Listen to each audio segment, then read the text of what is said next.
girlies. There is only one kind of copycat that makes stuffing pages together as an afterthought still worthwhile, as a hive herself almost buried there, suspicious, like a cat, of all global occurrence in waves, in a cubbyhole, in a laundromat, to show off those silver shoes, take a plunge, dipping dog, woof, woof, an itemized list of queer privileges, forms of communication forged by a lip, ready to break in without trying. The muse is no longer a woman. Sorry, I guess boys are crossed off the list too. What does it mean to be furiously lit up in a jello bubble? Typing nobody to nothing, LOL, but still breaking through a whole pack. The sentiment of indulging, the centerpiece, and a heel tip. The older feminist, cackling and cracking the whip on the younger feminist.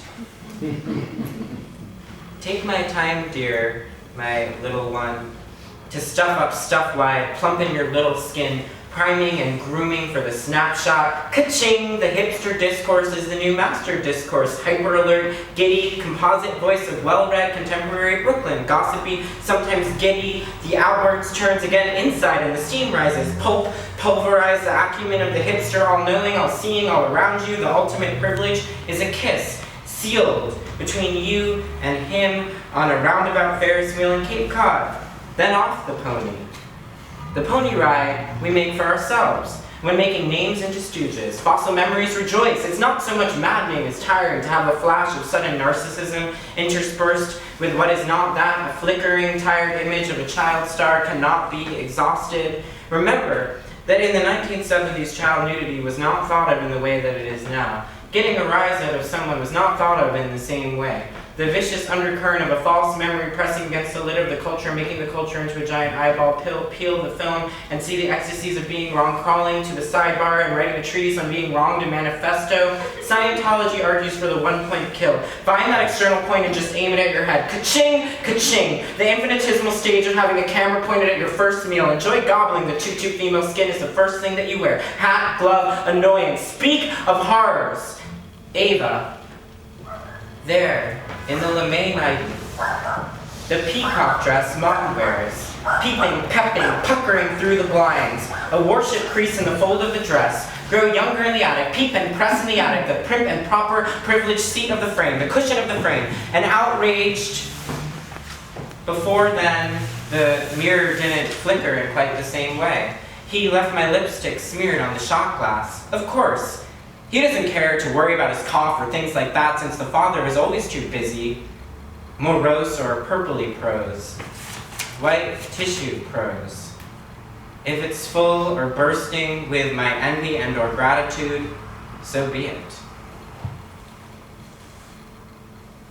Regress to impress. Ka-ching! Smile!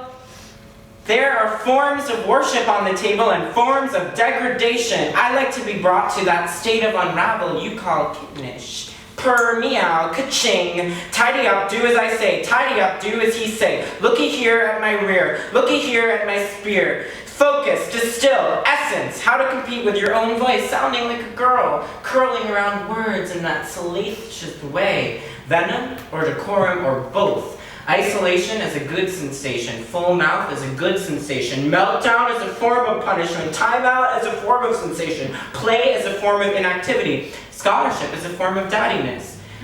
There are ways to turn off the aesthetics of lush whispers, then turn them back on when you want the camera back. This time, don't bring the tripods or the artificial lights.